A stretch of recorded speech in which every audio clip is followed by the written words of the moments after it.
Pidato kenegaraan Presiden Prabowo di Turki.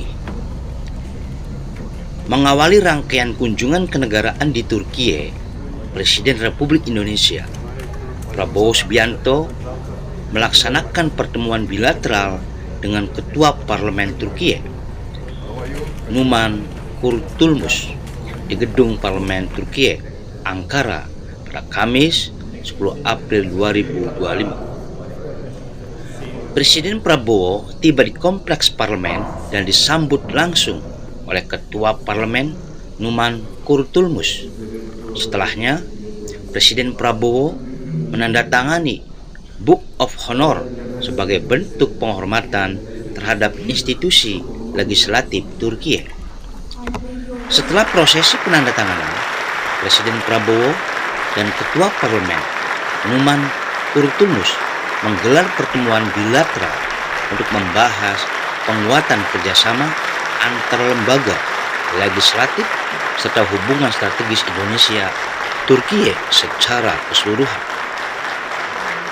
Dalam pertemuan tersebut, Presiden Prabowo didampingi sejumlah menteri dan pejabat tinggi negara, antara lain Menteri Luar Negeri Sugiono, Menteri Koordinator Bidang Perekonomian Airlangga Hartarto, Menteri Pendidikan Tinggi, Sains dan Teknologi Brian Yuliarto, Menteri Kebudayaan Fadlizon, dan Sekretaris Kabinet Teddy Indrawijaya. Turut hadir pula Kepala BNPB Suharyanto, Kepala Kantor Komunikasi Presiden Hasan Nasbi, Dirjen Amerika dan Eropa Kemlu RI Umar Hadi, serta Duta Besar RI untuk Turki Ahmad Rizal Purnama. Pertemuan tersebut menegaskan komitmen kedua negara dalam mempererat hubungan antar lembaga dalam berbagai bidang. Usai pertemuan, Presiden Prabowo dijadwalkan menyampaikan pidato kenegaraan di hadapan Parlemen Turki.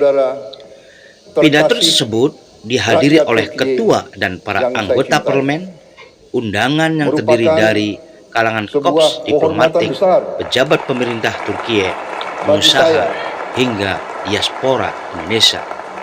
Adapun pidato yang disampaikan oleh Presiden Prabowo Subianto, mari kita saksikan bersama. Jantung demokrasi Turki, untuk menyampaikan salam hangat dari 280 juta rakyat Indonesia, saudara-saudaramu, negara muslim terbesar di dunia.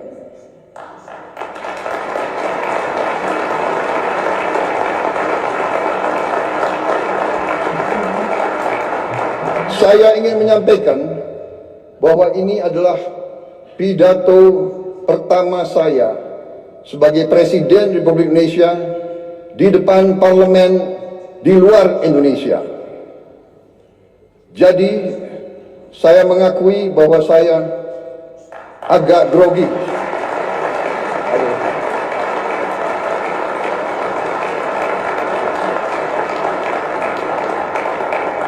Kunjungan ini bukan sekedar kunjungan kenegaraan. Bagi saya ini adalah sebuah momen pribadi.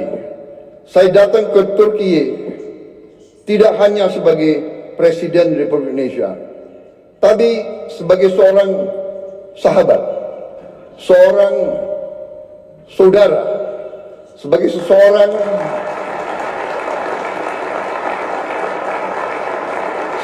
seorang yang hatinya tersentuh oleh tanah ini, oleh sejarahnya, oleh perjuangannya, oleh rakyatnya. Turki memiliki tempat yang khusus, yang istimewa di hati rakyat Indonesia. Bagi rakyat Indonesia, Turki adalah peradaban Muslim yang terbesar. Bagi umat Islam di Indonesia,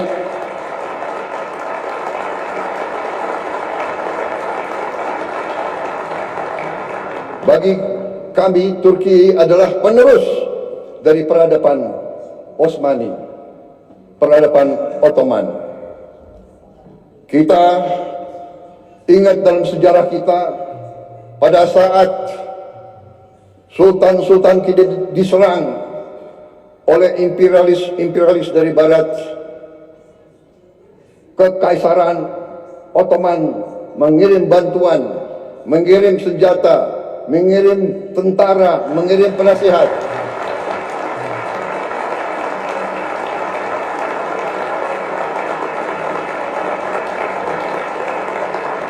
Sampai hari ini, tiap kali saya mengunjungi daerah-daerah sebagai politisi, saya berkampanye, saya ke Sumatera, saya ke Aceh, saya ke Deli Serdang, mereka ingat, mereka cerita bahwa dulu kakek-kakek mereka dilatih, dibantu oleh perwira-perwira, prajurit-prajurit dari Kekaisaran Ottoman. Sampai hari ini masih diceritakan oleh rakyat Indonesia. Jadi itulah hubungan kami. Itulah kenapa saya datang ke sini.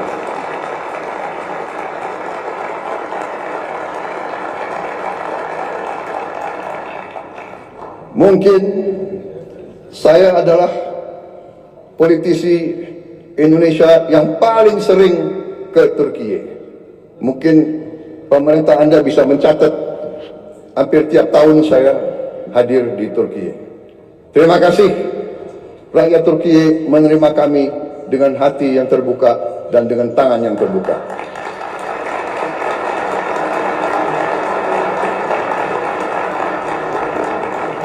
Ikatan ini lahir dari nilai-nilai yang sama. Perjuangan bersama. Perjuangan untuk kemerdekaan. Perjuangan untuk harga diri.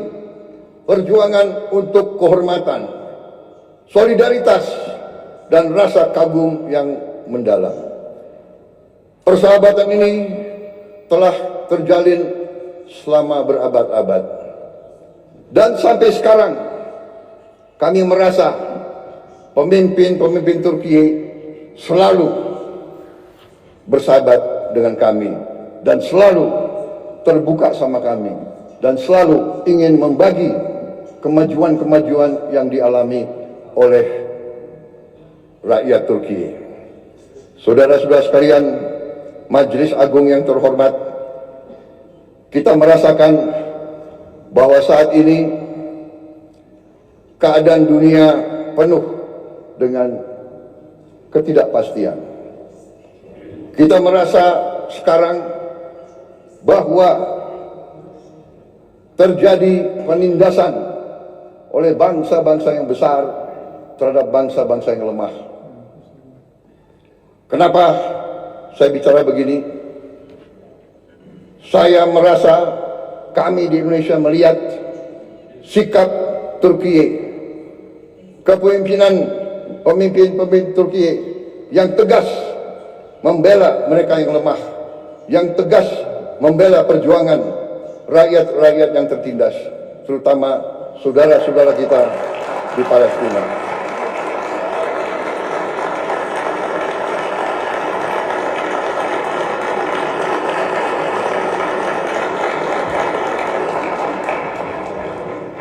Banyak negara bicara tentang demokrasi, bicara tentang hak asasi manusia.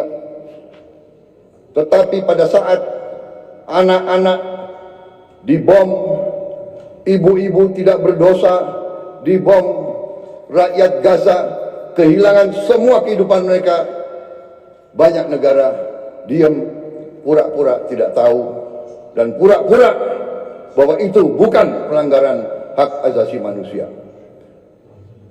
Turki punya sikap yang tegas, karena itu kami merasa ingin bersama Turki membela keadilan, kebenaran di dunia yang sekarang penuh ketidakpastian.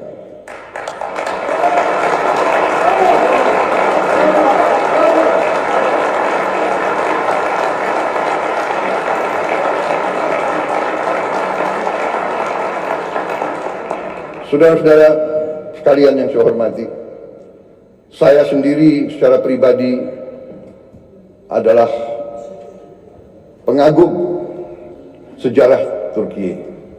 Saya belajar tentang sejarah Turki. Saya diinspirasi oleh sejarah Turki, oleh sejarah saudara-saudara sekalian. Sebagai anak muda, saya punya pahlawan, saya punya ikon adalah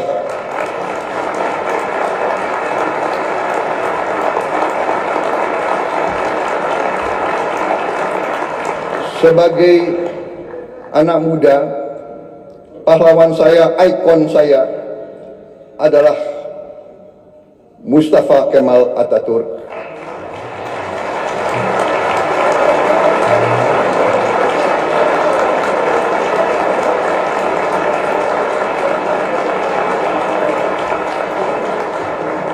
Dan Mehmet Penakluk, Mehmet Sang Penakluk.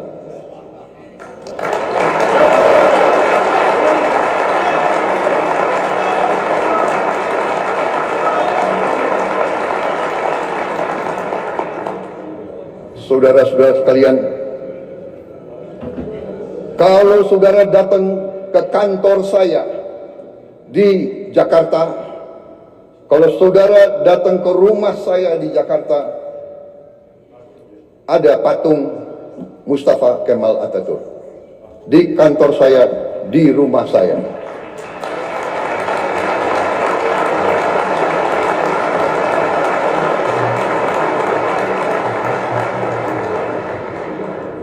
Bagi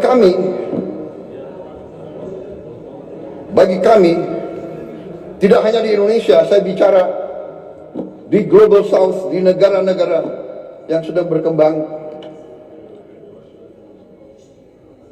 Mustafa Kemal Atatürk adalah sebuah ikon, sebuah contoh keberanian,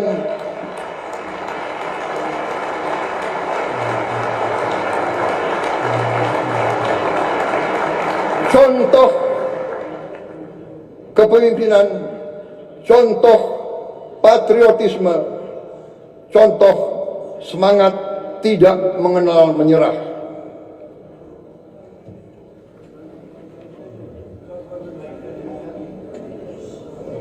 Saudara-saudara sekalian, karena itu dunia saat ini, keadaan geopolitik saat ini di dunia, menurut pendapat saya memerlukan kepemimpinan yang sama, kepemimpinan penuh keberanian,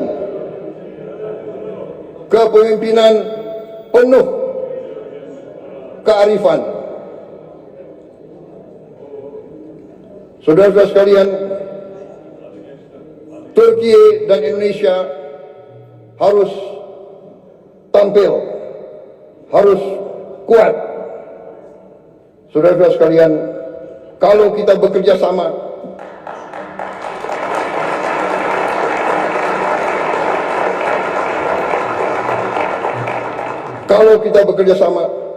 kalau kita sama-sama kuat, suara kita akan lebih didengar oleh seluruh dunia. Saudara-saudara sekalian, saya sedang memimpin Indonesia menuju suatu transformasi yang besar. Kita ingin memperbaiki ekonomi kita. Kita ingin membangun pemerintah yang bersih dari korupsi, supaya rakyat Indonesia bisa hidup dengan baik. Karena itu, saya ingin semakin dekat dengan Turki. Mari kita bersama-sama kerja. Mari kita bangun kesejahteraan rakyat kita bersama untuk kita menuju keadaan yang lebih baik di abad ke-21 ini.